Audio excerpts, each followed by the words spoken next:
সাবেক আইজিপি বেনজিরের জিজ্ঞাসাবাদ করবে দুদক, আমরা জানতে পেরেছি 6 জুন তাকে তলব করা হয়েছে, সেই সাথে তার স্ত্রী সন্তানদেরও তলব করা হয়েছে।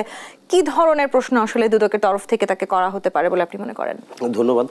আমার কাছে যেটি মনে হচ্ছে, এখন পর্যন্ত দুর্নীতি দমন কমিশন সাবেক আইজি বেনজির আহমেদ সম্পর্কে যে তথ্য পেয়েছেন, একটি মামলা করার জন্য এই সমস্ত তথ্য যথেষ্ট।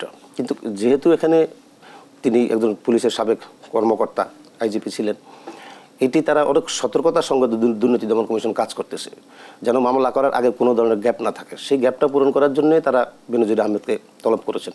তারা এই জিজ্ঞাসাবাদ মামলার পরেও করতে পারতেন, কিন্তু সেই জায়গায় তারা যায় নাই। আগেই নিশ্চিত হতে চাচ্ছে যে আসলে তারা যে তথ্যগুলো পেয়েছেন সেগুলো সম্পর্কে বেনজির আহমেদ কী বলেন এবং তার ফ্যামিলি কী বলেন। এখন তিনি আসলে তাকে কি জিজ্ঞাসাবাদ করবেন, তিনি আসার সময় তাকে যে কাজটি করতে হবে সেটি হচ্ছে তিনি তার ন্যাশনাল আইডিটা নিয়ে আসতে হবে। ন্যাশনাল আইডি কার্ড নিয়ে আসলে যেটি হবে সেটি হচ্ছে তার যদি নামে আর কোথাও কোনো সম্পত্তি থাকে, প্রায় ধরেন 116-17টা প্রতিষ্ঠানে দুর্নীতি দমন কমিশন সার্চিং করার সুযোগ পাবে তার এনআইডি দিয়ে। একের সঙ্গে তার পাসপোর্টটা নিয়ে আসতে হবে। এগুলো সাধারণত চায়, এগুলো সব যারা বড় মাপের দুর্নীতির অভিযোগ তাদের বিরুদ্ধে উঠে এগুলো দুর্নীতি দমন কমিশন চায়। তো সেক্ষেত্রে তাকে পাসপোর্ট নিয়ে আসতে হবে। পাসপোর্ট নিয়ে আসলে যেটি করবে দুর্নীতি দমন কমিশন, যদি তার বিদেশ যাত্রায় নিষেধাজ্ঞা দিতে হয়, সেক্ষেত্রে তার পাসপোর্ট নাম্বারটা লাগে। দুর্নীতি দমন কমিশন সে পাসপোর্ট নাম্বারটা পেয়ে যাওয়ার পরে তারা আপনার বিমানবন্দরে চিঠি লিখতে পারলো যে এই পাসপোর্ট নাম্বারের ব্যক্তি যেন বিদেশ যেতে না পারে, এটি তাকে নিয়ে আসতে হবে। একই সঙ্গে তার যে আয়কর রিটার্ন আছে সেটি নিয়ে আসতে হবে। আয়কর রিটার্ন নিয়ে আসলে যেটি হবে, আপনি দেখেন ওনার যে পরিমাণ সম্পদ এখন পর্যন্ত উঠে এসেছে বিভিন্ন পত্রপত্রিকায় অথবা দুর্নীতি দমন কমিশনের প্রাথমিক অনুসন্ধানে, সেই জায়গায় গিয়ে তার আয়কর রিটার্নে আমার মনে হয় না যে একজন পুলিশ কর্মকর্তা তার আয়কর রিটার্নে এতগুলো সম্পদ উল্লেখ করেছেন। যখন এটি স্পষ্ট হয়ে যাবেন যে আয়কর রিটার্নে তার আছে এত একর জমি আর এখানে হচ্ছে 100 একর জমি, এই জায়গায় গিয়ে দুটি অপরাধ হয়ে যাবে। একটি হচ্ছে তিনি আয়কর রিটার্নের মধ্যে একটা অপরাধ করবেন যে তার আয়ের সাথে সামঞ্জস্য নেই, আর তিনি সম্পদের তথ্য লুকিয়েছেন, গোপন করেছেন, এটি আরেকটি ধারার অপরাধ। এই জন্য তাকে আরেকটি ধারায় মামলা করা হবে। যদি দুর্নীতি দমন কমিশন মামলা করে ধারাটি হয়ে যাবে। একই সঙ্গে তার স্ত্রী এবং সন্তানকে ডেকেছেন, দেখেন একই দিন কিন্তু ডাকে নাই। একই দিন কেন ডাকে নাই, 9 তারিখে ডেকেছে।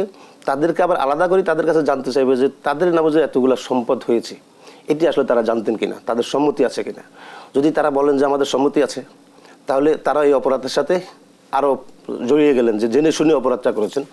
এক্ষেত্রে অনেকেই এই কৌশল অবলম্বন করে, যে স্ত্রী সন্তানরা এসে বলে যে আমরা জানতাম না যে আমাদের নামে এই সম্পত্তি হয়েছে। এটা অনেক বড় একটি মামলায় একটি টেলিভিশনের এমডি ছিলেন, তিনি একটা বড় গ্রুপের, তার স্ত্রীর ক্ষেত্রে এমনটা হয়েছে। উনি এসে বলে দিলেন যে আমার যে এত কিছু হয়েছে যে আমি জানতাম না। দেখলো স্বামীর গায়ের উপরে দোষ দিয়ে গেলো, যেহেতু স্বামী কোরবানি হয়ে যাবে, একাই হোক আমরা বেঁচে যাই, এরকম আর কি ঘটনাটা। তো বেনজির আহমেদের ক্ষেত্রে তার স্ত্রী এবং সন্তানকে জিজ্ঞাসাবাদ করার পরে তারা যদি এই বিষয়গুলো বলে যে তারা জানেন না, তাহলে এক ধরনের ধারা যাইতে হবে দুর্নীতি দমন কমিশনকে। আর যদি বলে না তারা জানে এই সম্পদগুলো, তাহলে আরেকটি লাইনে যাবে।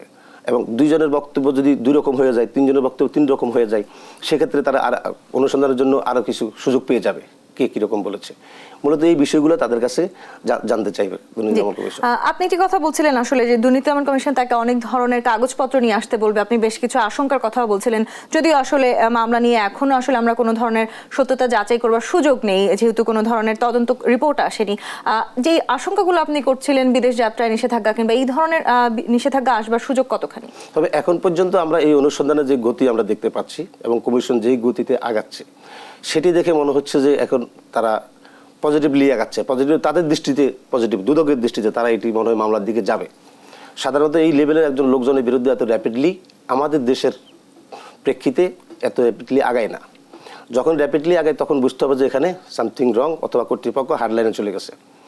তো সেই জায়গা থেকে আমার কাছে মনে হচ্ছে পরিস্থিতি সেই দিকে যাওয়ার আশঙ্কা বেশি, যদি না বেনজির আহমেদ সেটি কর্তৃপক্ষকে সন্তুষ্ট করতে না পারেন। তার যে সম্পদ সেটি কীভাবে কিনেছেন, কীভাবে অর্জন করেছেন, সেই টাকা কোন পথে উনি আয় করেছেন, সেটার সাথে তার বেতনের সামঞ্জস্য কীরকম, যতক্ষণ পর্যন্ত উনি সন্তুষ্ট না করতে পারবে ততক্ষণ পর্যন্ত এই আশঙ্কাটা থেকেই যাচ্ছে যে দুর্নীতি দমন কমিশন মামলার দিকেই যাবে।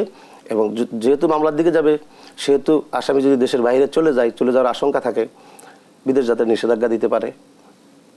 এর আগে তাকে যে তলব করেছে, আপনি দেখেন তলবও কিন্তু না করে দুর্নীতি দমন কমিশন তার বিরুদ্ধে ব্যবস্থা নিতে পারতো, মামলা করে দিতে পারতো, কিন্তু তলব করেছে। তো দুর্নীতি দমন কমিশন একটা লোককে তলব করার পরেও কিন্তু ওই ব্যক্তির সামাজিকভাবে এক ধরনের মর্যাদা ক্ষুণ্ণ হয়।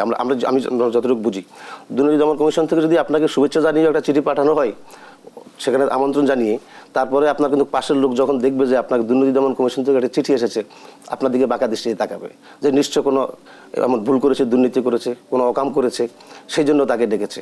তো ওই জায়গা থেকে ওনাকে তলব করার পর থেকে ওনার স্ত্রী বলেন, সন্তান বলেন এবং বেনজির আহমেদ নিজে তার যে সোসাইটি আছে, তারা যে সমাজে বসবাস করে, ওই জায়গায় তার যে বাপপড়তে ছিল, আমার মনে হয় সেই জায়গায় কিছুটা হইলেও ক্ষুণ্ণ হবে। এরপর আসলে 6 জন তাকে যে তলব করা হয়েছে, এর পরবর্তী সিদ্ধান্ত জানতে আমাদের নিশ্চয়ই 6 জন পর্যন্ত অপেক্ষা করতে হবে। এবং উনি চাইলে, বেনজির আহমেদ চাইলে কিন্তু 6 জন সময় নিতে পারে। উনি সময় চাইতে পারে যে আমি অসুস্থ, কোনো না কোনো কজ দেখিয়ে সত্যি সত্যি কোনো অসুবিধা তিনি থাকতে পারেন, অসুবিধা দেখে তিনি সময় নিতে পারেন। তার স্ত্রীর ক্ষেত্রেও তাই করতে পারেন, কিন্তু 2 বারে বেশি আমার মনে হয় এটা পারবে না। 2 বার, হ্যাঁ, এই সুযোগটা উনি 2 বারে বেশি নিতে পারবেন না। এখন সেটি কিভাবে নেবেন, সেটি নিশ্চয়ই বেনজির আহমেদ অনেক বড় পুলিশ অফিসার ছিলেন, অনেক মামলা উনি মোকাবেলা করেছেন, মানুষের বিরুদ্ধে করেছেন, সেগুলা আদালতে নিয়েছেন। উনি নিশ্চয়ই সেই বিষয়টা বুঝবেন যে কিভাবে পরিস্থিতিটা তিনি সামাল দেবেন। জি, ধন্যবাদ আপনাকে মহিউদ্দিন। দর্শক, সাবেক আইজিপি বেনজিরের জিজ্ঞাসাবাদের বিষয়ে জানাচ্ছিলেন আমাদের সহকর্মী মহিউদ্দিন আহমেদ।